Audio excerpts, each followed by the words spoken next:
Buenas noches, iglesias de Honduras, Tegucigalpa, Comayagua y San Pedro Sula.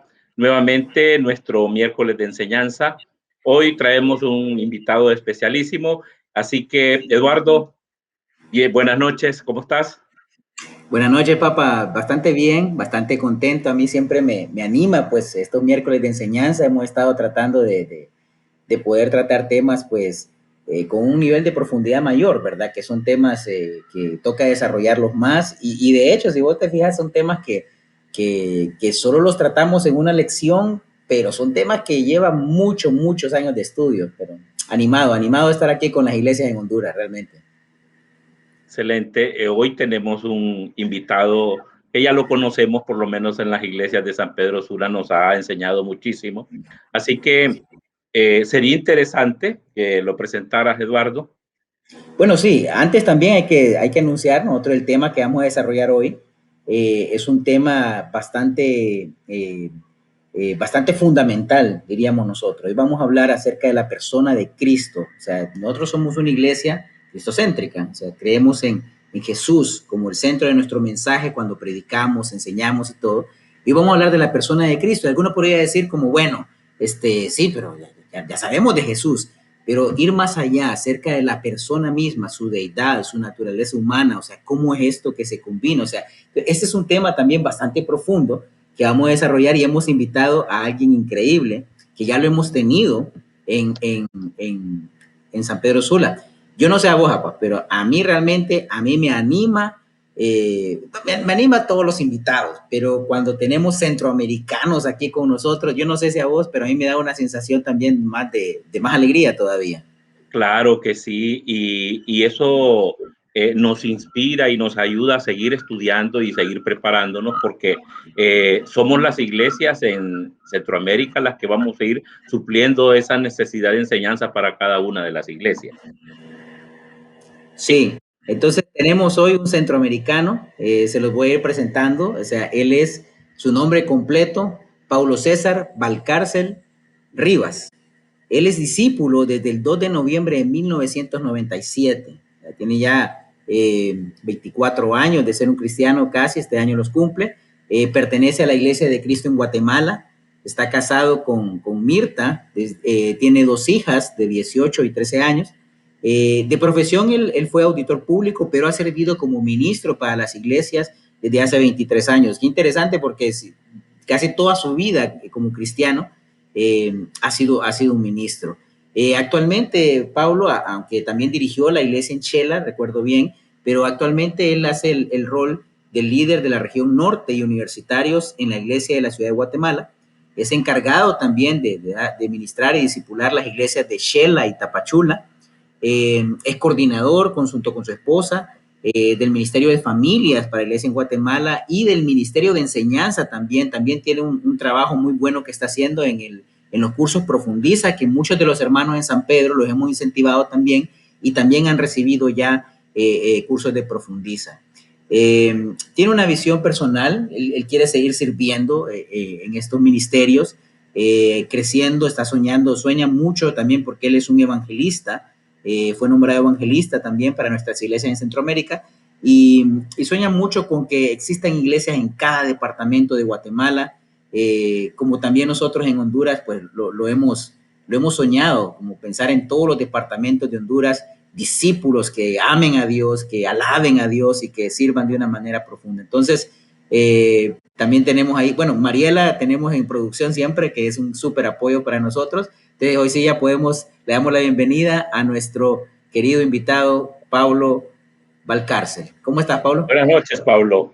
Bienvenido. Buenas noches, Momo, bienvenido. No, estoy muy contento, gracias por la bienvenida. Es un gusto estar ahí con los Eduardos. Aprecio ahí mucho su labor y pues bueno, hermanos de Honduras, saben que hay un cariño muy grande hacia ustedes, de parte mía, de parte de mi familia y de la iglesia aquí en Guatemala. Les enviamos un increíble abrazo y fortaleza igual en estos tiempos que vivimos. Pero bueno, me siento privilegiado, ¿verdad? A ver si doy la talla de esta audiencia tan increíble, pero aquí estamos para poder aportar, ¿verdad? Y gracias por la invitación, es un privilegio y pues lo agradezco muchísimo. Yo sé que adelante, papá. Excelente, Pablo. Muchas gracias por haber aceptado nuestra invitación. Sabemos que este tema es interesantísimo. Como decía Eduardo, la deidad de Cristo. ¿Cómo podríamos decir la cristología? O sea, para que sea un término que no lo usamos mucho, la cristología vamos a estudiar hoy. Y entonces es importante que todas las personas conozcan también estos términos que son buenos para nuestra iglesia, para irnos formando correctamente. Eduardo. Sí, fíjate que, y qué importante, Pablo, yo sé que también has visto algunos de los trabajos que hemos estado haciendo. Hemos tratado de tener pues pláticas, haciendo algo un poco diferente al formato pues de una clase magistral, que es el más usado, y hacerlo más como con preguntas que evaluamos, que pueden servir a los hermanos, y el objetivo también es despertar ese deseo en los hermanos de conocer más, de poder realmente ir más a los temas en profundidad. Y bueno, hoy vamos a hablar de cristología, o sea, y también es bueno porque los hermanos, hoy con tanto medio, no sé si vos ves, o sea, tenemos tanta información disponible que vienen los hermanos y pueden ver en cualquier lado información y dicen, bueno, y este tema nunca lo hemos hablado en nuestra iglesia. Y sí lo hemos hablado, pero tal vez no hemos usado el término técnico para hablar del tema. Y así hemos visto muchos temas que sí los hemos tratado profundamente, pero a veces no sabemos cuál es el término técnico que se usa normalmente o que los académicos usan para eso. Entonces, queremos darle ese contexto también a los hermanos. Entonces, me gustaría, no sé, mi papá, si arrancamos con una oración para que Dios se quede en control.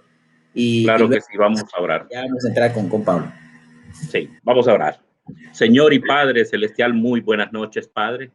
Gracias nuevamente por permitirnos reunirnos en tu nombre, Padre, las iglesias de Honduras, y teniendo este invitado especialísimo para nosotros, que nos va a ayudar muchísimo a la enseñanza de tu palabra, Señor. Hoy esperamos que abra los corazones de todos los hermanos para que comprendan y entiendan un poco más de lo que es amar a Cristo, de estar al lado de Él para que nos guíe, en cada uno de nuestros movimientos. Gracias, Padre, por la vida de Pablo, la de Eduardo, incluso la de Mariela, que es la que nos lleva el control de la grabación. Muchísimas gracias al Ministerio de Medios, Señor.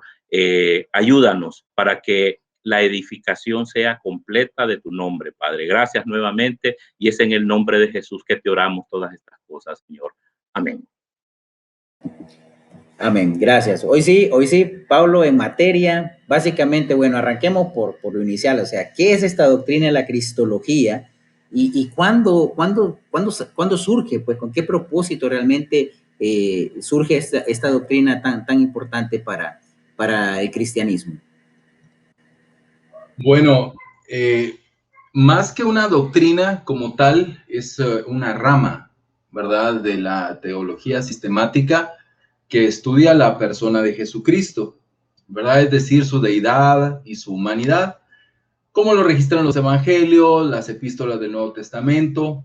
Como sabemos, las palabras, ¿verdad?, es Cristo y Logos, ¿verdad? Es la unión de esas dos palabras, Cristo y Logos, ¿verdad? Cristo es ungido y Logos, pues, es ese diálogo, no ese discurso, ¿verdad? Entonces, como todas las doctrinas o todas las ramas de la teología sistemática, como neumatología, como eclesiología, ¿verdad?, como escatología, existe esta rama, pues, que se centra en Cristo, ¿verdad?, en estudiar a Jesús, en tener un diálogo, ¿verdad?, con Cristo y pues identificar, ¿verdad?, esta parte de la deidad y de la humanidad de Cristo y tratar de entenderla en nuestra mente finita, pero tratar de entender de una u otra manera esa unión, ¿verdad?, entre deidad y humanidad, ¿verdad? Pero eso, el estudio prácticamente y el diálogo sobre la persona de Cristo. Bueno, también algo que es interesante, ¿verdad? Y yo creo que aparte de la importancia de la definición, que es bastante, digámoslo así, básica, como todas las definiciones de la teología sistemática, ¿verdad? Ese diálogo es algo que hemos dejado de hacer los cristianos desde no días, ni semanas, ni años, sino muchas cosas nosotros ya las heredamos y las dimos por sentada. Pero el desarrollo de esta teología, ¿verdad?, de Cristo, llevó batallas férreas, como vamos a ver más adelante, seguramente, pero es una herencia que nosotros hoy tenemos, nadie duda, ningún cristiano se pone a pensar, ¿y cómo será? ¿Y cómo será que Cristo es hombre, es Dios? Básicamente ya son preguntas que muy poco cristiano se hace, ¿verdad? Pero que pues deberíamos de hacernos, ¿verdad? Y la cristología trata de dar respuestas a esas preguntas, ¿verdad? Eso podría compartir sobre básicamente el término, ¿verdad? Cristología. Pablo, y digamos, en este término, o sea, hablando ya de la persona de Cristo, o sea, si bien es cierto, cada uno de nosotros, los discípulos, no a veces, o sea, el discípulo promedio, digamos así, no está tan preocupado por los detalles, digamos, de la persona de Cristo. Para él, bueno, Cristo murió por nosotros, somos salvos, la justificación y bueno, lo demás. Pero cuando hablamos de esto, o sea, ¿qué tan importante es que realmente nosotros nos conozcamos más acerca de cómo funciona? Porque hay personas que sí se hacen preguntas, hay personas que sí piensan, bueno, ¿cómo es eso que Cristo, cómo es la persona, cómo es que es plenamente humano, cómo es que es plenamente divino? ¿Cómo conjuga esto? ¿Realmente tiene sentido o realmente tiene fundamento? Pues sería también la pregunta respaldado en las escrituras, porque al final, pues, todas estas doctrinas, estas enseñanzas aún, todas estas enseñanzas de la teología sistemática, que es más o menos que te dice la Biblia de un todo, pues, sobre un tema específico, nos interesa saber cómo es esta función, cómo fue Cristo, cómo realmente es la persona, cómo yo puedo entender y qué importante es que un discípulo entienda el fundamento de la persona de Cristo. Entonces, creo que mi papá iba a hacer una pregunta en este momento, ¿sí? Estás en silencio, papá. Sí, perdón. Básicamente, Pablo, ¿cómo podemos demostrar con la Biblia de que Jesús es completamente divino? ¿Y cuáles son los atributos de esa deidad? Ok, gracias por la pregunta. Pero antes de tal vez contestar la pregunta con respecto a la cristología y a lo que Eduardo decía, definitivamente esta doctrina de la persona de Cristo ha ocupado un lugar, pero preponderante dentro de la iglesia, ¿verdad? Especialmente dentro de la teología cristiana a lo largo de los siglos. Explicar a Jesús como Dios ha sido una dificultad. Y como les decía, o sea, los primeros 2 siglos estuvieron relativamente tranquilos, ¿no? ¿Verdad? Como que la iglesia estaba más ocupada en la persecución, como pasó con todas las teologías, ¿verdad? Los primeros 2 siglos, ¿verdad? O hasta el 3er siglo, la iglesia no se hizo tanto estas preguntas, tenía otros menesteres, otras preocupaciones. Estaba la persecución, la evangelización, ¿verdad? Pero a partir del siglo IV, después de que ya como que la iglesia se calma, ¿verdad? Ya no recibe persecución, empiezan todas estas preguntas, ¿verdad? Toda esta, y nace en el siglo IV mucho de lo que hoy tenemos como teología sistemática. La iglesia en el primer siglo no tuvo una cristología, digámoslo así, académica, ¿verdad? No tuvo una, ni el segundo siglo, una cristología.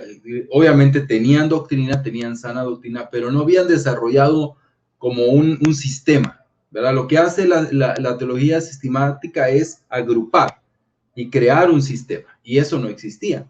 Pero a partir del siglo IV, pues obviamente hubieron muchas explicaciones heréticas, ¿verdad? Respecto a la persona de Cristo, y es donde los teólogos ortodoxos y cristianos salen a la defensa y empieza a crearse una manera de responder, ¿verdad? De responder a estas herejías.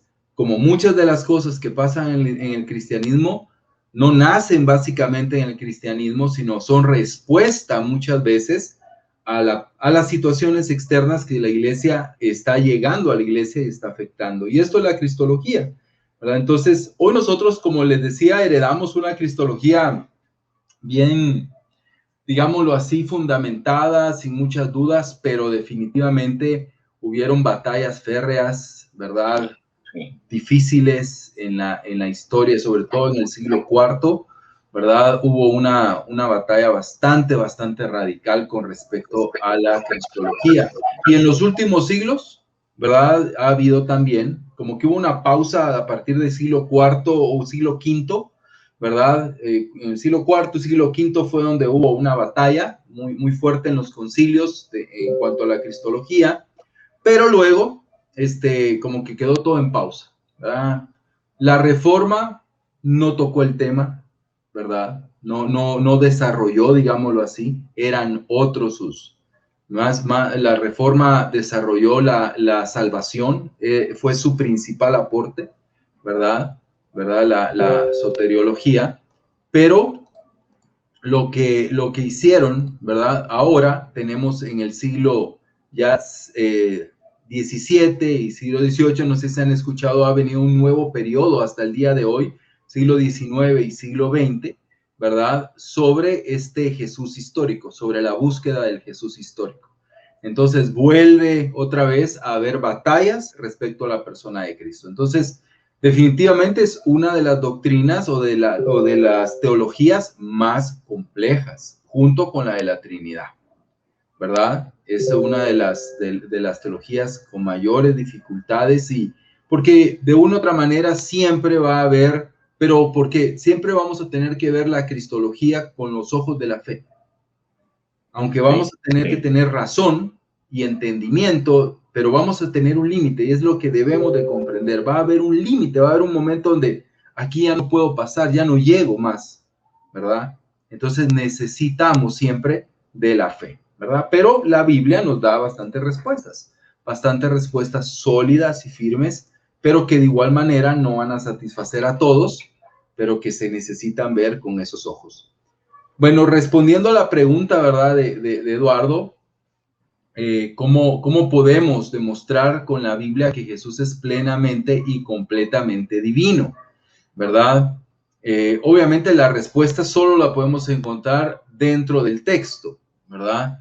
Y el apóstol Pablo es uno de los referentes, digámoslo así, en el desarrollo de esta doctrina o de este entendimiento sin ser sistemático, ¿verdad? Un ejemplo, en Tito 2:13, ¿verdad? Si vemos Tito 2:13, él llama, ¿verdad? A Jesús nuestro gran Dios y Salvador, ¿verdad?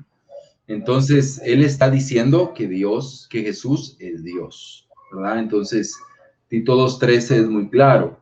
La escritura, pues, que cantamos y nos gusta y es muy común es Filipenses 2, ¿verdad? Del 5 al 8, común en el sentido que es común para nosotros escucharla y habla sobre la encarnación de Cristo, ¿verdad? Sobre cómo Cristo encarna, ¿verdad? Y tiene y eso es maravilloso el texto, pero habla de que Él era Dios, se vacía de Dios y se encarna en el hombre, pero Él era Dios. También vemos otras escrituras como Hebreos 1:8. Dice, tu trono, oh Dios, por los siglos de los siglos, ¿verdad? ¿De quién está hablando? Es de Cristo y Él está dando el término de Dios, ¿verdad? De una deidad. Entonces, Juan 1 es otro texto, ¿verdad? Que estudiamos desde que llegamos a la iglesia y es el primer capítulo, es cristológico, completa y totalmente, ¿verdad? Entonces, hace referencia directa de Jesús como el creador, ¿verdad? Como el creador, ¿verdad? Y eso solo Dios. También Colosenses 1. No vamos a poder leerlas todas, ¿verdad? Yo las menciono, ¿verdad? Y para que podamos tenerlas, anotarlas.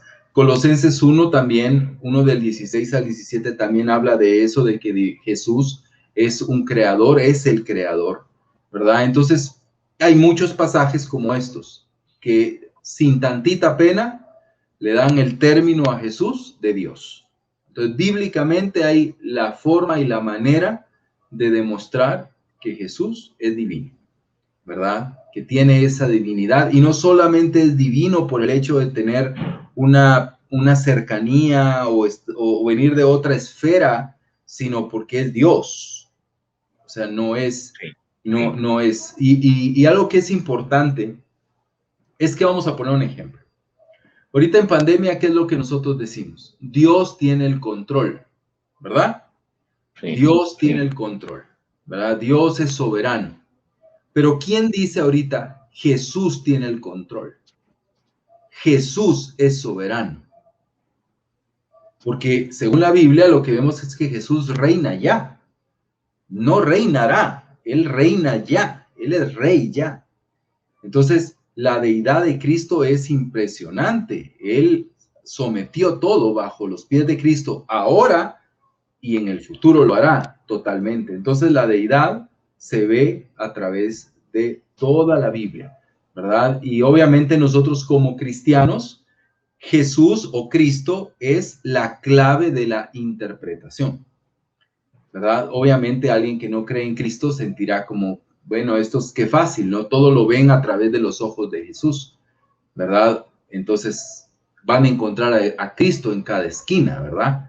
Porque es la óptica que usan, ¿verdad? Como que nos convendría, pero no es que nos convenga, es que el texto de verdad clama y expresa de que Jesús es divino, ¿verdad? Y que Jesús es Dios. Entonces, estas escrituras, como te digo, son las que podrían ayudarnos si queremos compartir la fe con alguien que no cree que Jesús es Dios o de dónde viene. Aquí está, varias escrituras que acabo de mencionar respaldan esa fe y esa sí es una doctrina en la que nosotros creemos. Bueno, excelente, excelente.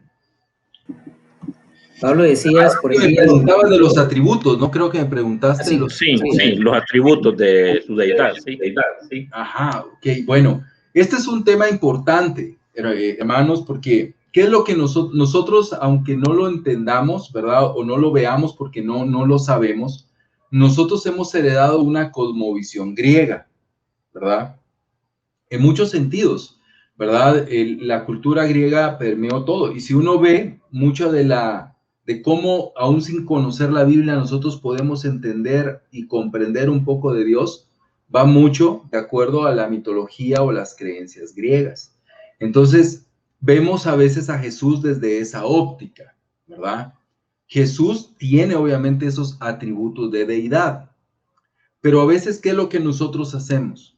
Lo que nosotros hacemos es ver a Dios y sus atributos, ponérselos a Jesús, ¿verdad? Porque decimos, bueno, yo sé que Jesús es todopoderoso, entonces, ¿cómo se lo puedo, si Jesús es Dios, cómo puedo trasladar ese atributo a Cristo? Y esa es una manera de abordarlo. Pero otra manera de abordarlo es conocer a Dios a través de Cristo, ¿verdad? Entonces, los atributos de Cristo, de una u otra manera, son iguales o parecidos a los de Dios, pero los vamos a ver desde la óptica humana también. O sea que Jesús, un ejemplo, Jesús era inmutable, o es inmutable, pues, ¿verdad? Hebreos 13:8 dice, Jesucristo es el mismo ayer, hoy y por los siglos, ¿verdad? Eso me muestra que Él es inmutable, ¿verdad? Igual que Dios, Él no cambia, ¿verdad? También Él es santo, ¿verdad? Como Dios. Dios es santo y Jesús es santo, ¿verdad? Escrituras como primera de Juan 3:5, Hebreos 7:26, habla de que Jesús es santo. Entonces es otro atributo, digamos. Pero hay algunos, un ejemplo omnipotente, ¿verdad? Solo Dios puede tener todo el poder, pero Jesucristo también tiene el poder. Pero dentro de su esfera humana no tenía todo el poder, ¿me entienden? Cuando Él estuvo como hombre en la tierra, tuvo limitaciones, ¿verdad? Pues lo mataron, pues obviamente no era todopoderoso, porque mataron a Cristo, porque dañaron su cuerpo, sus órganos, ¿verdad? O sea, Él no era físicamente omnipotente. Pero eso no quita su deidad, porque la Biblia dice en Mateo 28:18, un ejemplo, que Dios le ha dado toda la autoridad, todo el poder, ¿verdad? Hebreos 1 también habla sobre eso. Entonces tenemos que tener esa flexibilidad, ¿verdad? De ver que Jesús no era Dios, pero también era hombre. Entonces muchos de esos atributos los compartía con el Padre, pero que también tenía sus limitantes. Un ejemplo, Jesús era omnipresente. Es uno de los debates. ¿Será que Él era omnipresente?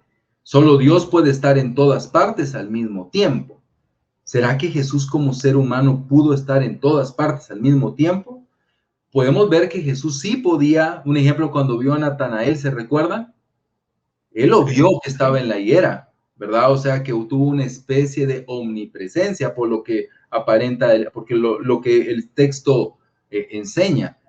Pero creo que es muy limitante pensar que Jesús también, estando en Jerusalén, estando como hombre, también estaba en África, también estaba en Grecia, también andaba en Roma, viendo a la humanidad. Entonces, es muy importante, por eso les decía que debemos de tener mucho cuidado, porque esto es un rompecabezas que nos puede llevar a pensar, no es tan fácil como parece, ¿verdad? No es tan fácil, pero sí podemos entender en la persona humana de Cristo que comparte también esa divinidad, que sí comparte los atributos que son absolutos en Dios y que fueron absolutos en Cristo también, ¿verdad?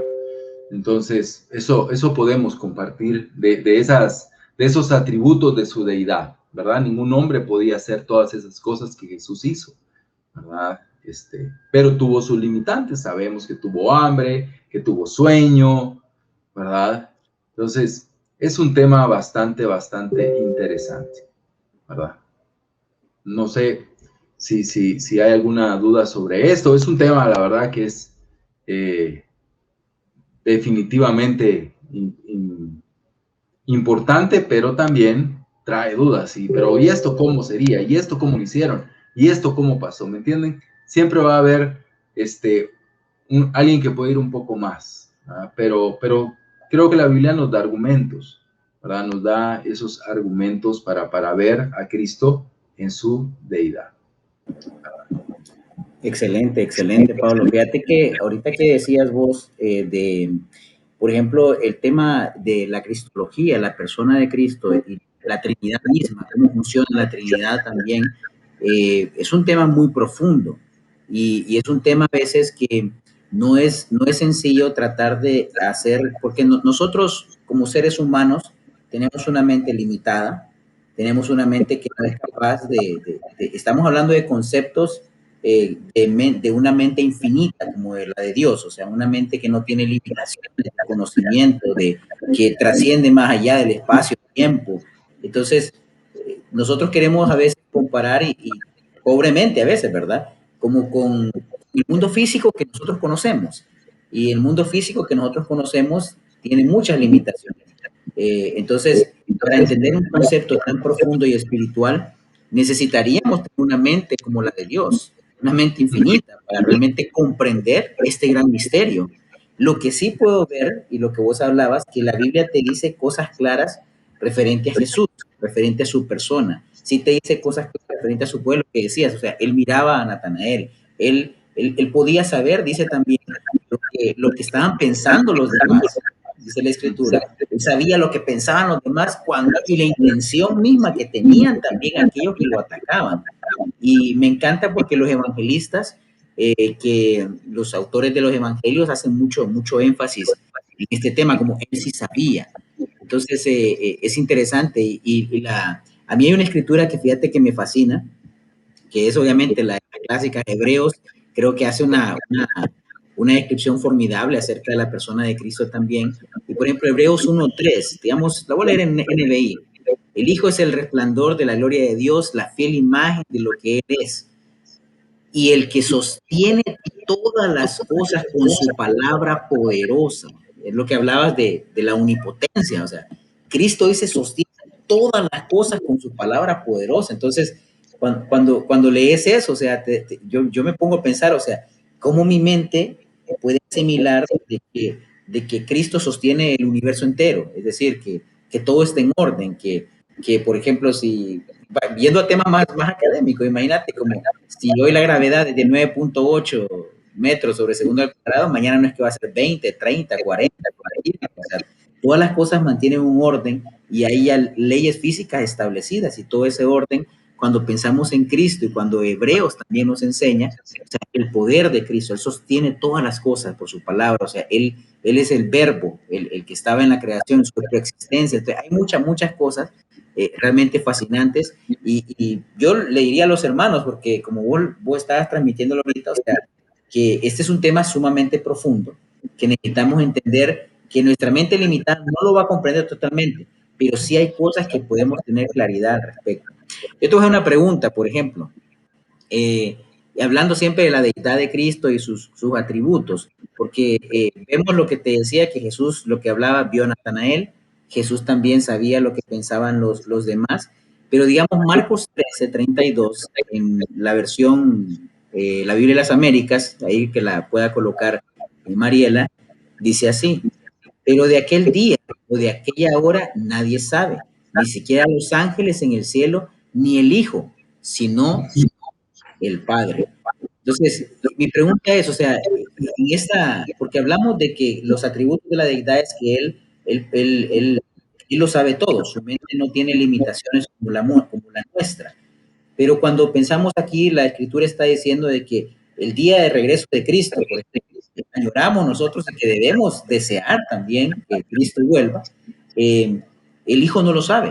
O sea, entonces ahí, cuando hay personas que te preguntan si es alguien ya más estudioso, más listo en estos asuntos, te va a decir, bueno, pero si él lo sabe todo, ¿por qué no sabe eso? O sea, ¿qué podrías decirnos de esa parte, de ese atributo de la deidad, que tiene alguna limitación en cuanto a la omnisciencia?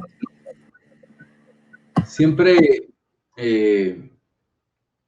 volvemos al mismo aspecto, ¿verdad? De tratar de entender a Cristo. Digamos, Jesús no lo sabe. Sí, bueno, decimos, Jesús no lo sabe. Por lo menos cuando era humano, no lo sabía, ¿verdad? Por eso deja de ser Dios, ¿verdad? Esa es la pregunta, ¿verdad? Del millón.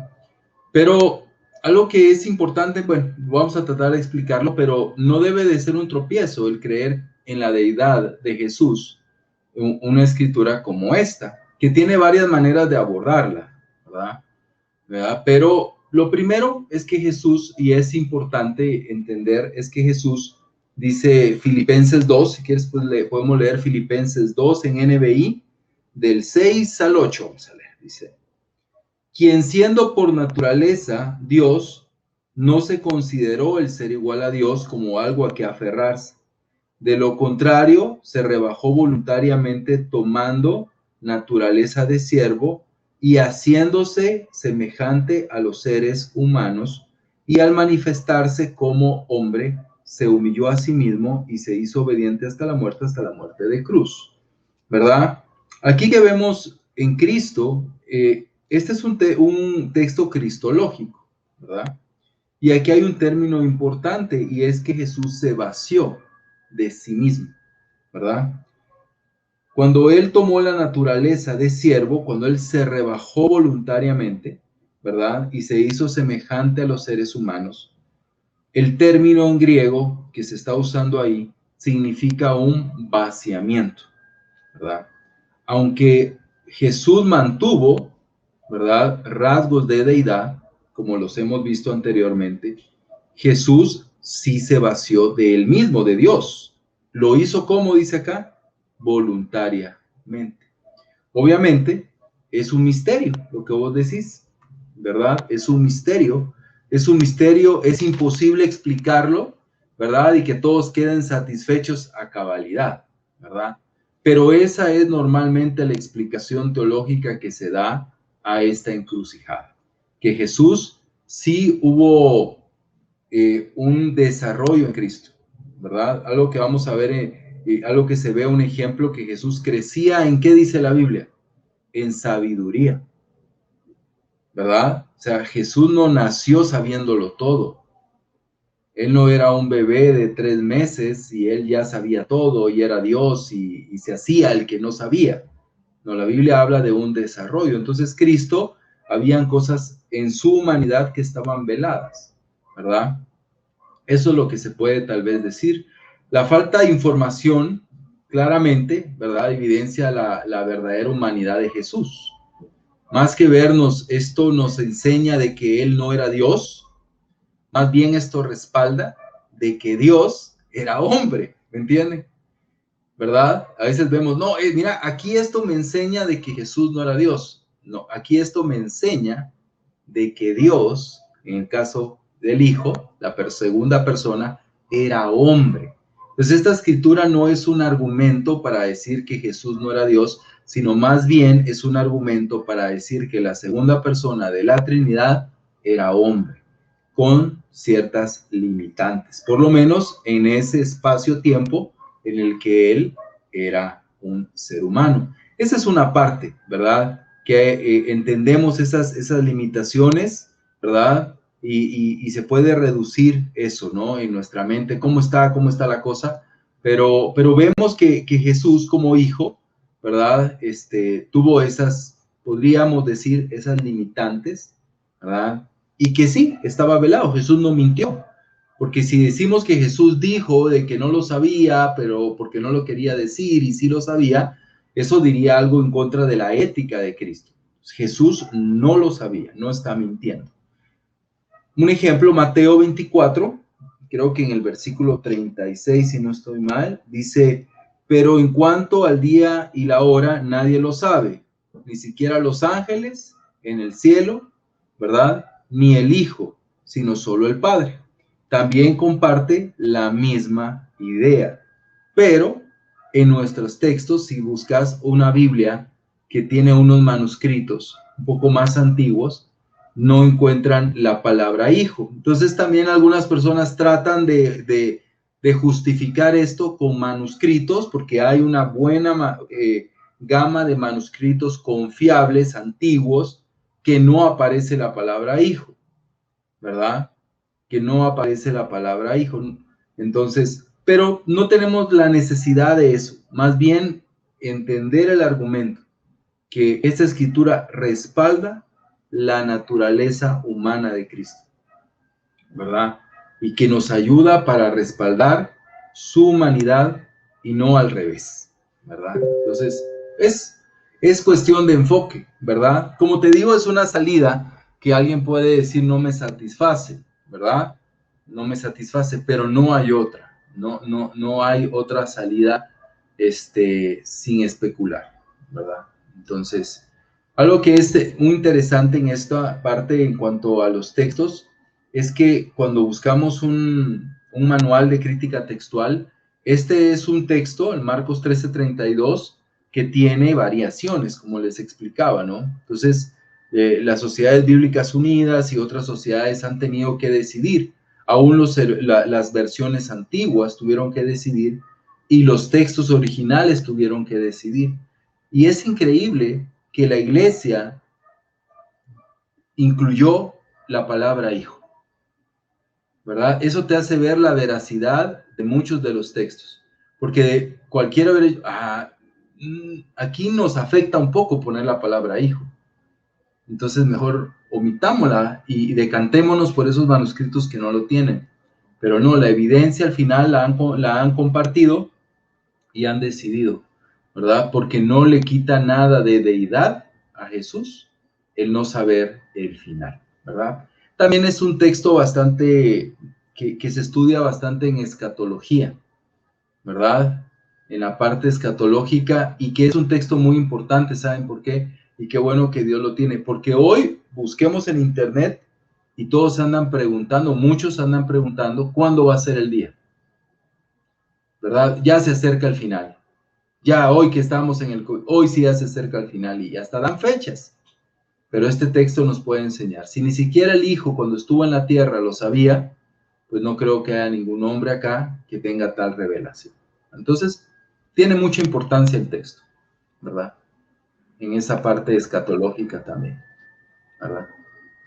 Sí, qué bien, Pablo.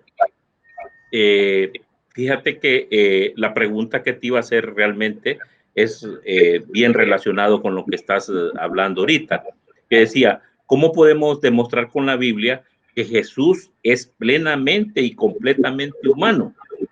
Y adicionalmente, ¿es la humanidad de Cristo una condición temporal solamente para el propósito de sacrificarse?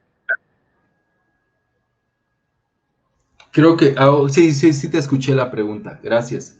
Bueno, hay mucho argumento, ¿verdad? Esta parte de la humanidad de Cristo es la parte donde las mayores herejías que han existido en la historia, ¿verdad? Como el arminianismo, ¿verdad? Ha sido hacia la persona de Cristo. O sea, digamos que de todo, o sea, nadie ha atacado a Dios tanto, nadie ha atacado al Espíritu tanto. El que ha recibido ataque sobre ataque es Jesús, ¿verdad? Y la humanidad de Cristo es parte de ese ataque, ¿verdad? Y las grandes herejías históricas, la gran mayoría no iban hacia la eclesiología, aún hacia la salvación, ¿verdad? Nadie se ha matado por eso, más bien hacia la persona de Cristo, ¿verdad? La iglesia ha sido bastante contundente en este tema, porque si quitamos la deidad de Cristo, se acabó el cristianismo para nosotros. Correcto. Por eso, la humanidad es importante. No solo es importante el entender que Jesús es Dios, ¿verdad? Y eso es una parte, pero también hay otra parte importantísima, es entender que Jesús era hombre y que era un hombre como nosotros, ¿verdad? Que no era un holograma, ¿verdad? Que no era un superhombre, ¿verdad? Que no sentía dolor, que no tenía necesidades, ¿verdad? Entonces hay muchos textos. Un ejemplo, vamos a ver, Hebreos 4:15 dice, y porque no tenemos un sumo sacerdote que no se pueda compadecer de nuestras debilidades, sino uno que fue tentado en todo, según nuestra semejanza, pero sin pecado. ¿Verdad? Hebreos 4:15 es muy claro, ¿verdad? De que Jesús era como nosotros, ¿verdad? Que Jesús compartía nuestras debilidades, compartía nuestros dolores, compartía nuestras aún debilidades, compartió nuestras tentaciones, y eso solo un hombre lo puede compartir, ¿verdad? Solo un hombre. ¿verdad? Y era necesario que fuese así. Pero obviamente sin pecado. Entonces, Hebreos 4:15 creo que es una escritura bastante importante. También otro asunto muy interesante, hermanos, es que Jesús, como hombre, tuvo voluntad propia. A veces pensamos, no, pero él era Dios, y esto nos puede confundir, pero ¿por qué Jesús le dijo a Dios, Padre, si quieres que pase esta copa, pero que no se haga mi voluntad, sino la tuya? Sí. ¿Verdad? Y en Lucas 22:42. Pues vemos que aquí hay un choque de voluntades. Por eso Jesús no deja de ser Dios. Aquí vemos que esto es un argumento de que Jesús era un hombre también. Como se dice, ¿verdad? El eslogan 100% Dios, 100% hombre, ¿verdad? Entonces, algunos creen que mejor sería decir completamente Dios, completamente hombre, ¿verdad? Entonces, vemos términos o escrituras como esas, ¿verdad? Que nos enseña a eso. Lucas 2:52, ¿verdad? Dice, y Jesús crecía en sabiduría y en estatura, ¿verdad? O sea, y en la gracia para con Dios y con los hombres. Lucas 2:52. Entonces, ¿qué vemos en Jesús? Jesús tuvo un proceso de desarrollo, no solo físico, ¿verdad? Sino también espiritual, porque dice, crecía en sabiduría. Y ese es un tema interesante porque algunos estudiosos de la cristología creen que Jesús no supo siempre que él era Dios, ¿verdad? Sino que imagínate esa carga a los 7 años de edad. Sí. O sea, pensar eres Dios, vas a morir, vas a entregar tu vida. O sea, a los 8 años de edad, en la pubertad. O sea, entonces creen que hubo, así como lo expresa la escritura, hubo un desarrollo de revelación también para el propio hijo, ¿verdad? En el cual él se fue desarrollando hasta que tuvo el pleno conocimiento. Algunos piensan que fue en su bautizo, otros piensan que fue a los 13 años, ¿verdad? No se sabe el momento, pero es una teoría al final, ¿verdad? Pero la Biblia sí es clara de que como hombre tuvo una especie de desarrollo. Tengo un maestro de cristología que decía, a Dios le enseñaron a caminar, decía, ¿verdad? A Dios le enseñaron a caminar. A Dios le dieron de comer en la boca, dice, ¿verdad? A Dios lo llevaban al baño, dice. Era Dios, ¿verdad? Sí. Pero tuvo que llevarlo a alguien de la mano, protegerlo, guardarlo, ¿verdad? Entonces, vemos que esa combinación, hermanos, es como cuando pensamos en la Trinidad que decía Eduardo, o sea, es aquello que nos, como la cosa, ¿verdad? Por dónde le entramos, ¿verdad? Porque no hay, nuestra mente finita no logra captar, pero sí vemos esos rasgos completamente humanos, el texto que acabamos de ver antes, ¿verdad? Y hay uno más que me gustaría compartir, está en primera de Juan 4, del 2 al 3, dice, en esto conoced, Reina Valera, el Espíritu de Dios. Todo espíritu que confiesa que Jesucristo ha venido en carne es de Dios, ¿verdad? Y todo espíritu que no confiesa que Jesucristo ha venido en carne no es de Dios. Y este es el espíritu del anticristo, el cual vosotros habéis oído que viene y que ahora ya está en el mundo. Una de las señales que Juan veía, un como pre-gnosticismo, porque no existían todavía los gnósticos en el primer siglo, pero había una idea, ¿no? ¿Verdad? Como que existía ya una falsa doctrina, ¿verdad? Que enseñaba de que Jesús no había sido hombre, ¿verdad? Había una herejía. Entonces, dice, si alguien dice que Jesús no vino en carne, o sea, no fue completamente humano, no es de Dios. Entonces, estas escrituras nos respaldan esa humanidad de Cristo, ¿verdad? Esa humanidad de nuestro Señor, ¿verdad? Excelente. Fíjate que yo pensaba, Pablo, en cuanto a...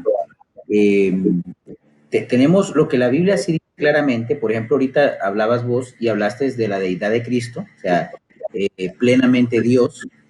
y hablamos de la humanidad de Cristo, plenamente humano, en el que tuvo un proceso como un bebecito, le cambiaron los pañales y tuvo que darle de comer. Jesús, la Biblia muestra que sintió hambre, Jesús sintió sueño, Jesús tuvo que descansar, Jesús fue tentado.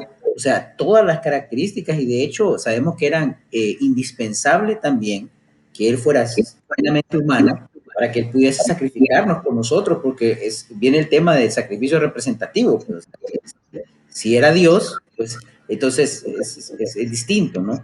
Pero yo pienso en esto, fíjate que a mí me gusta, y a los hermanos les quiero decir, porque a veces pueden pensar, ay Dios mío, yo quiero entender bien esto, y si no entiendo bien esto, entonces realmente tengo dudas de mi fe o algo. O sea, hay una escritura que a mí me ayuda, y es Deuteronomio 29:29.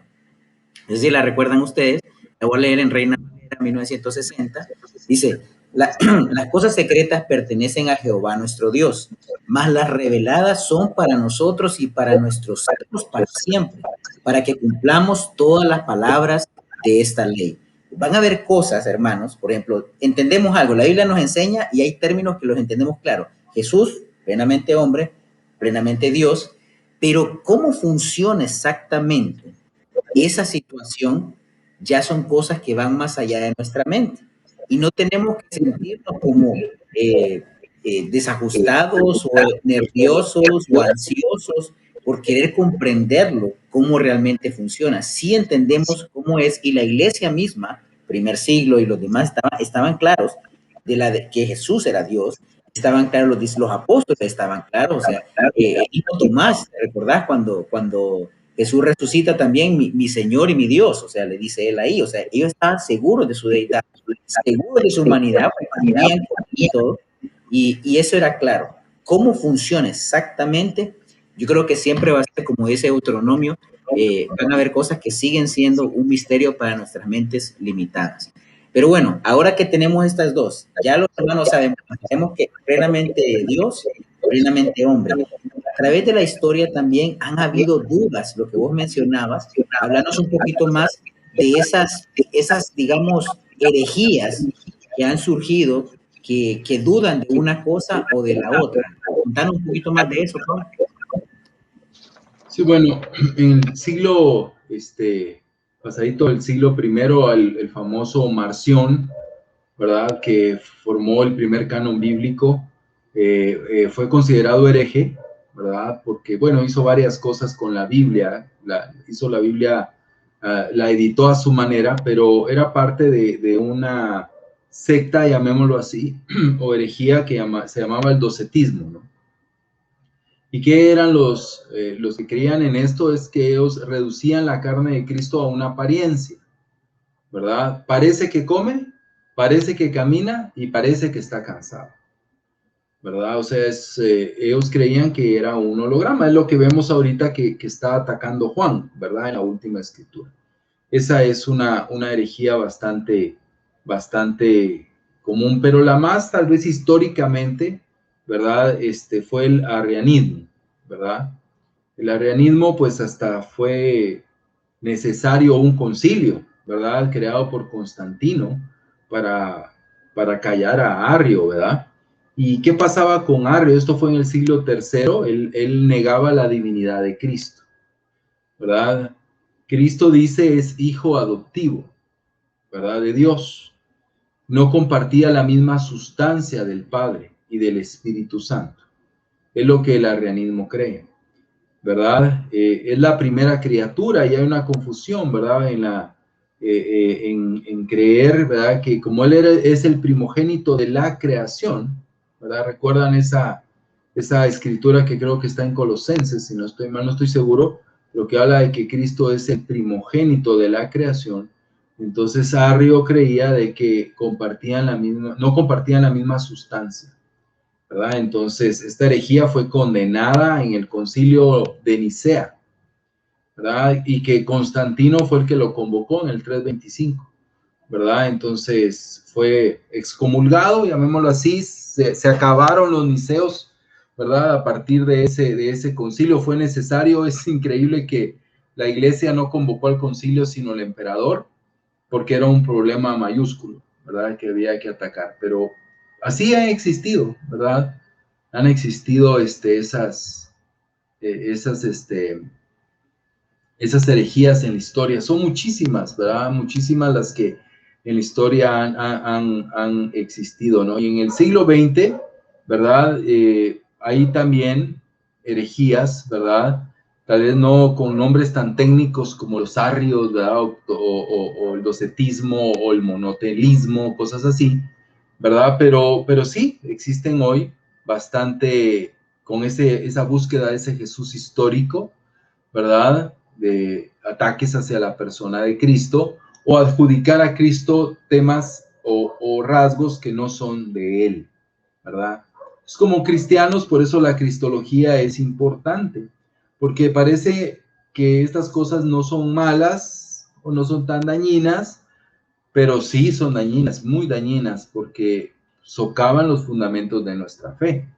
Por eso se atacaron tan contundentemente, ¿verdad? Y los padres apologistas, esos famosos padres apologistas, donde más se enfrentaron batallas fue en este terreno, ¿verdad? En el terreno de la defensa de la humanidad y en la defensa de la deidad de Cristo, ¿verdad? Así como el docetismo negaba la deidad, ¿verdad?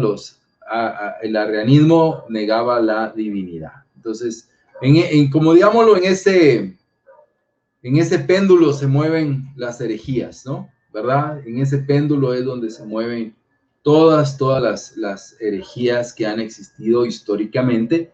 Y hoy nosotros como cristianos pues tenemos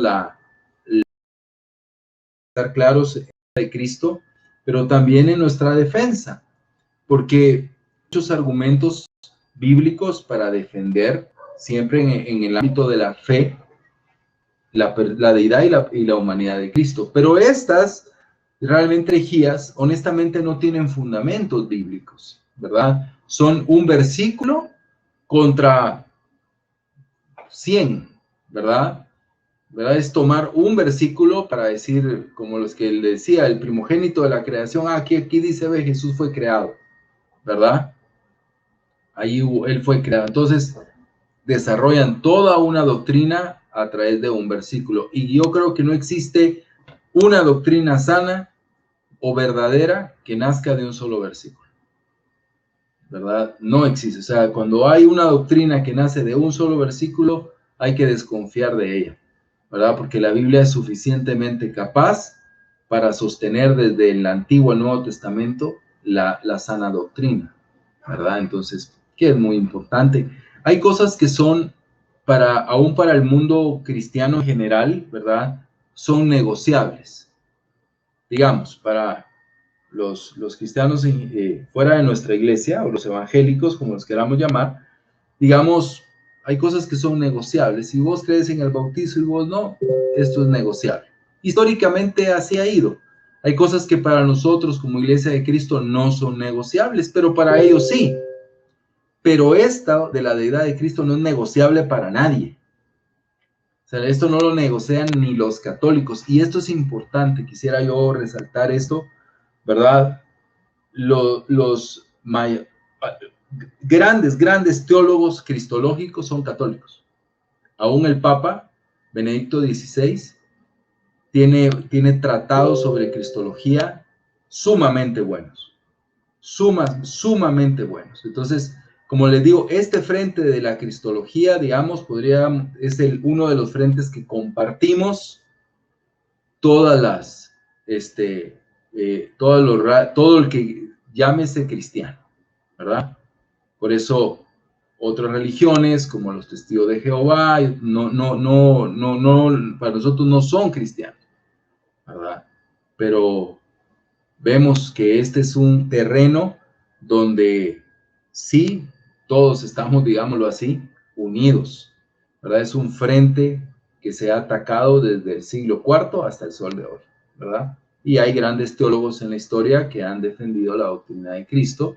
Y hoy que vivimos en un mundo posmoderno, pues es cuando más tenemos que tener firmeza sobre esto, porque al que cree el arrio o el arianismo y le dices, mira, no, Jesús es Dios, bueno, si tú lo crees, está bien, lo respeto.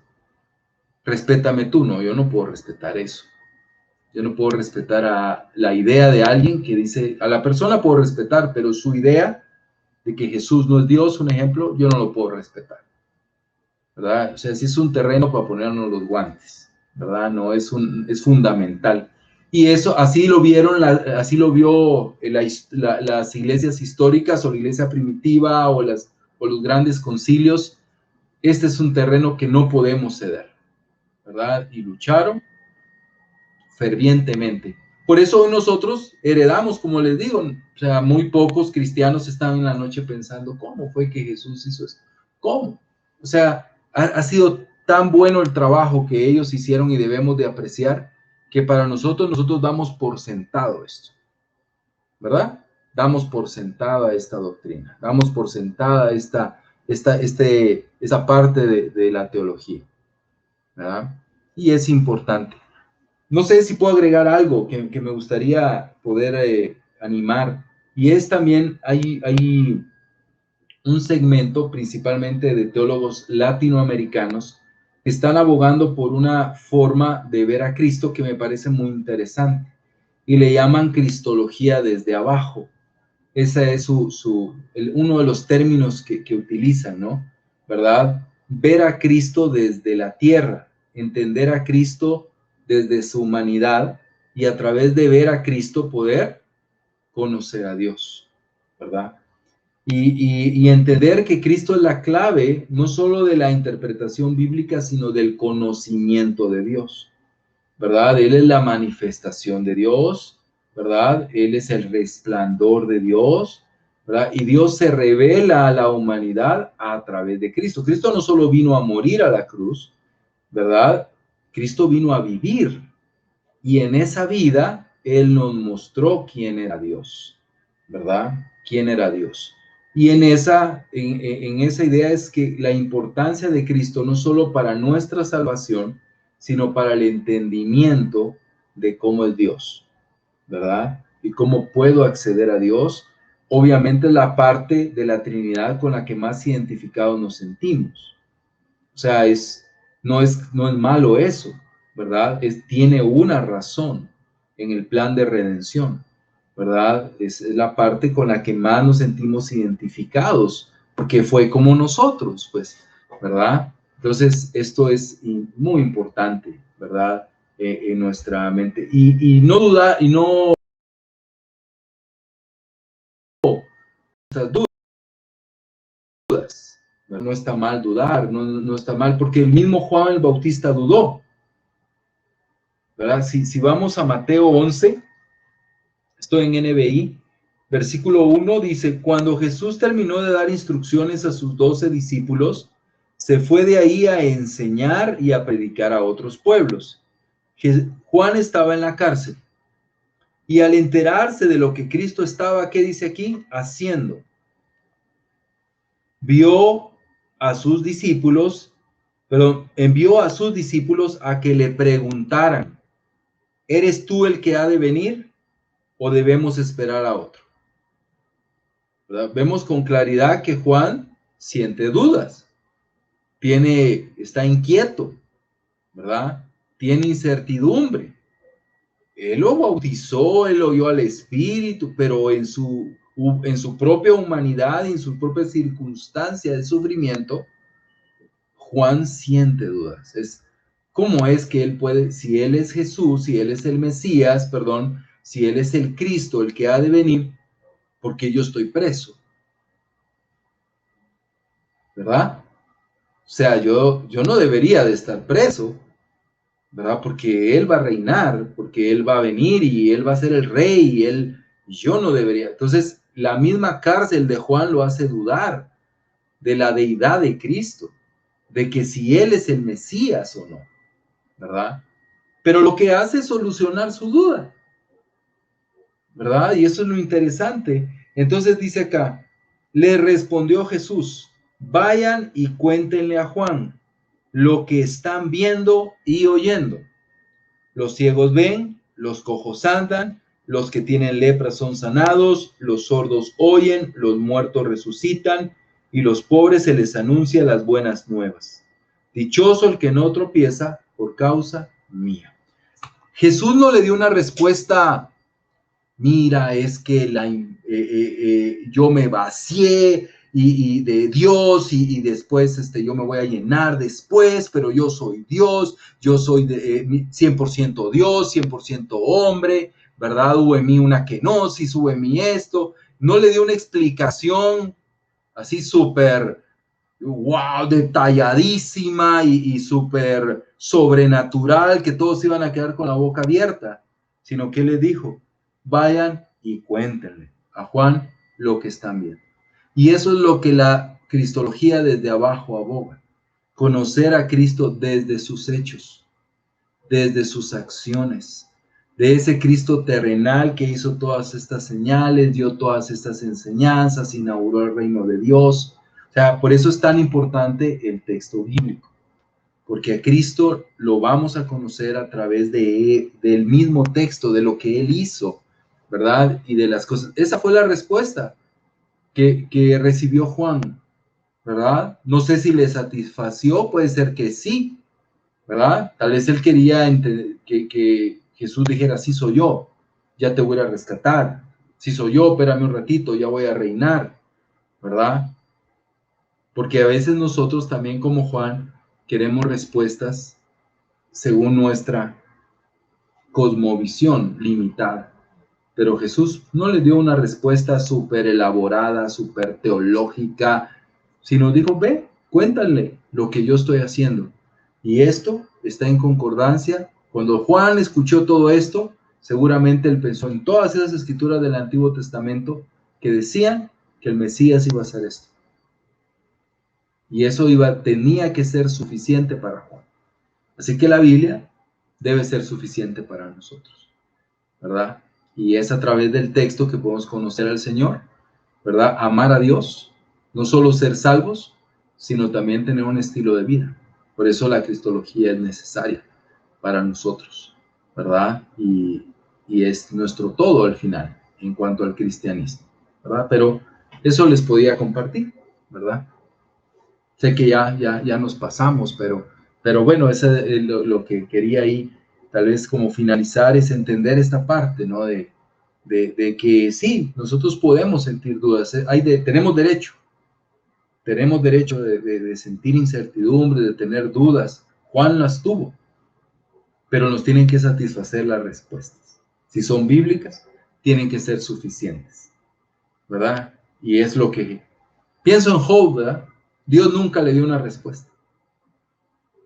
Nunca le dijo, por eso estás sufriendo, ¿verdad? Esto fue un plan, es que fíjate que el diablo y yo nos juntamos, hicimos una apuesta. Eso lo sabemos nosotros, Job nunca lo supo, ni Dios tampoco se lo reveló. Lo que Dios le dijo es, tú tienes que respetarme, yo soy soberano, y se le reveló, y eso fue suficiente para Job, ¿verdad? Y es lo que Cristo debe ser suficiente para nosotros, y la experiencia, lo que ha pasado en nuestra vida, el cambio de nuestra vida, todo es evidencia de que Cristo es Dios y que es hombre también, ¿verdad? Así que es muy interesante este tema y sí, necesario, ¿verdad? Para nuestra fe y nuestra adoración al Padre. Así que Dios,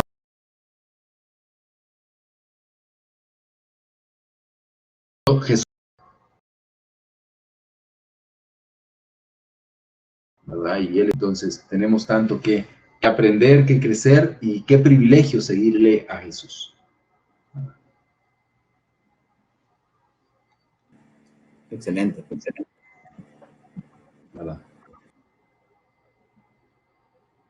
¿Alguna otra duda? O bueno, no sé qué piensan de esto. Hemos quedado maravillados, muchísimas gracias.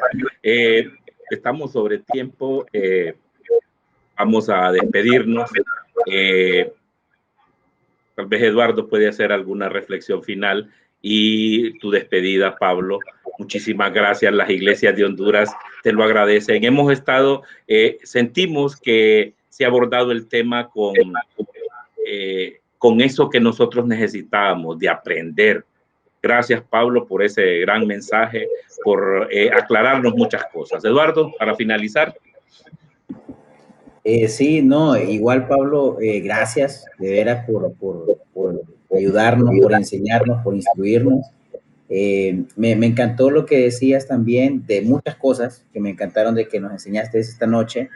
Eh, por ejemplo, que esta doctrina es una doctrina que hay, digamos, hay acuerdo muy grande, independientemente de que existan diferencias aún en otras doctrinas, por decir así, entre los católicos, evangélicos, o si son, no sé, calvinistas, arminianos, lo que sea la línea de pensamiento. Pero en esta hay realmente un acuerdo, pues hay una solidez, todos coinciden y concluyen con esto. Entonces eso también debe dar una tranquilidad también a los hermanos, que tengan la confianza también que aunque no podemos entender los misterios son de Dios y no lo vamos a entender completamente en nuestra mente limitada, pero que sí hay una doctrina bien definida acerca de la persona de Cristo y que ese Cristo que completamente humano nos comprende, como hablábamos en la Escritura, comprende nuestra vida, nuestra lucha, nuestro sufrimiento y por eso puede compadecerse con nosotros. Entonces, es increíble. Te agradezco, pues, y nos quedamos con tus palabras finales para la iglesia de Honduras. Bueno, de nuevo, gracias, ¿verdad? Quiero también expresar que es, estamos todos aprendiendo, ¿verdad? Es muy probable que aún en lo que dije hayan existido algunos errores, ¿verdad? Pero pues ahí téngame misericordia, ¿no? Pero estamos aprendiendo y yo creo que estas iniciativas quiero felicitarlos, ¿verdad? Porque estamos pues deseando crecer en conocimiento de Dios. Y yo siempre digo que la teología, llamémosla así, ¿verdad? O el acercamiento a ser más profundos en el texto bíblico, es como cuando uno ve un volcán, ¿verdad? Cuando ve un volcán de lejos, uno lo ve pequeño, pero entre más se acerca, el volcán es grande y uno es pequeño. Y esto es lo que pasa con la teología, digámoslo así, o con la enseñanza bíblica. Entre más nos acercamos, nos damos cuenta de que somos más ignorantes, ¿verdad? De que somos más pequeños, ¿verdad? De que la sabiduría de Dios es tan grande que no le llego, ni yo, ni Douglas Jacobi, ni yo MacArthur, ni nadie, ¿verdad? Ni Martín Lutero, ni nadie, o sea, nadie sabe todo, ¿verdad? Y cada vez que nos acercamos más a Dios o al texto bíblico, más pequeños somos, más pequeños somos. Entonces, aprender nos debe hacer no orgullosos, sino humildes, ¿verdad? De reconocer cuánto nos hace falta, cuánto nos hace falta para seguir aprendiendo y nos llevará a la vida y nunca llegaremos al conocimiento total, pero pues ojalá nos sigamos esforzando para conocer más y quiero felicitarlos a quienes se conectaron. Gracias Eduardo y Eduardo por estas iniciativas. Me he sentido muy agradecido y conectado con ustedes. Y a los hermanos que se han conectado también los felicito por invertir este tiempo para poder aprender un poco, por lo menos que sea una semillita, decir, voy a aprender, voy a crecer, quiero conocer más, quiero aprender más y quiero tener mayor conocimiento, ¿verdad? Entonces hay muy buenos libros, ¿verdad? Que puede uno aprender sobre cristología, pero les animo, ¿verdad? A que admiremos a nuestro Señor, ¿verdad? El primer credo sobre la cristología, tal vez por eso quisiera terminar, fue en Calcedonia en 451, y dice, nosotros, dice, entonces siguiendo a los santos padres, todos, no algunos, dice, todos, de común consentimiento, enseñamos a los hombres a confesar a uno y el mismo Hijo, nuestro Señor Jesucristo, el mismo perfecto en deidad y también perfecto en humanidad, verdadero Dios y verdadero hombre, de cuerpo y alma racional, ¿verdad? Entonces, ese es un credo histórico, pero que nos enseña, ¿verdad? Que lo comprendamos o no, la maravilla de Cristo, ¿verdad? Pero gracias, muchas gracias a todas las iglesias de Honduras. Muy bien, Muchas gracias. Muchas gracias, Pablo. Con esto damos por finalizada la transmisión. Muchísimas gracias, iglesias de Tegucigalpa, la de Comayagua y la de San Pedro Sula. Muy buenas noches y que Dios los bendiga a todos. Hasta la próxima. Feliz noche, se cuidan.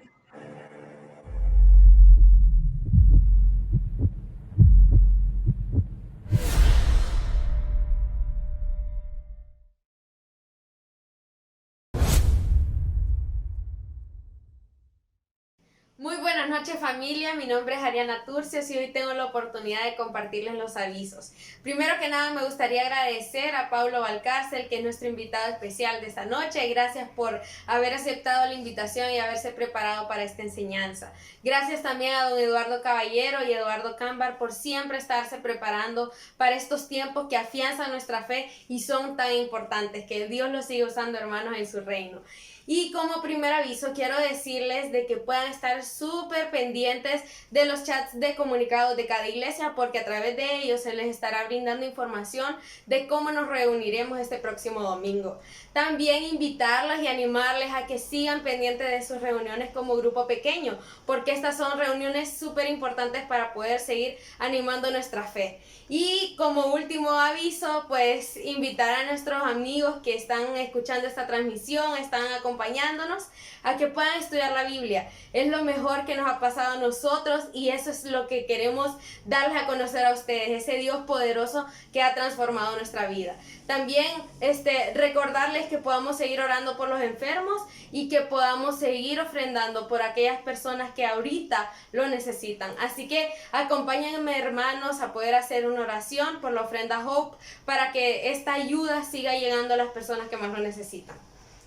Amado Señor, muy buenas noches, Padre. Gracias por esta reunión. Gracias, Padre, porque a través de las dificultades y todo lo que hemos vivido en este tiempo, usted nos permite seguir siendo iglesia, Señor, y poder seguir sintiendo su maravilloso amor, sus cuidados y su protección, Padre. Gracias también por la ofrenda, Dios, porque esto nos ayuda a ser vulnerables, nos ayuda a salir de nuestro egoísmo y nos ayuda a poder ayudar a otros, Señor. Ruego mucho porque usted siga conmoviendo nuestros corazones, moviéndolos a tomar acción, Padre, para poder ser de ayuda para aquellos que tanto lo necesitan, Señor. Que es el control del corazón de cada uno de mis hermanos, al igual que el mío, mi Dios, porque sabe bien que tal vez muchas veces no es sencillo acordarnos de los que más lo necesitan, pero hasta para nosotros eso es tan necesario, Señor, porque si Jesús lo hizo, yo creo que también nosotros debemos imitar ese ejemplo, Padre. Ayúdenos con su Espíritu Santo a poder parecernos más, cada vez más a su Hijo amado, Señor, y a tomar ese carácter que Él tuvo de amor, de servicio, de bondad, Padre, y de tantas otras cosas maravillosas que solo en su palabra podemos llegar a conocer.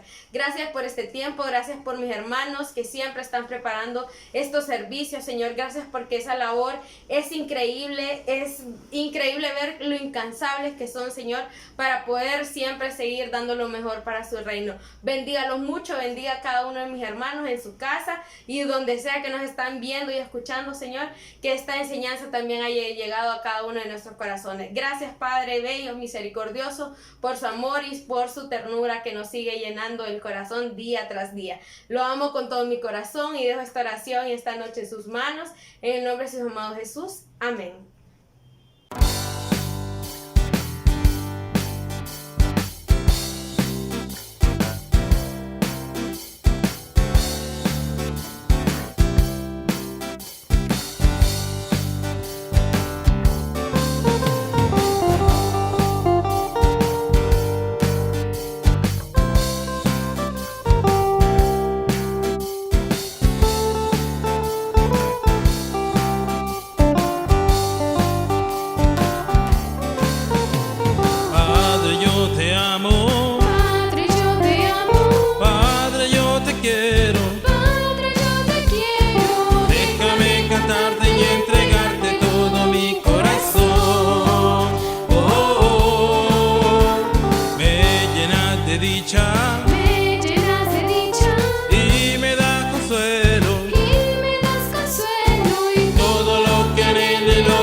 sueño.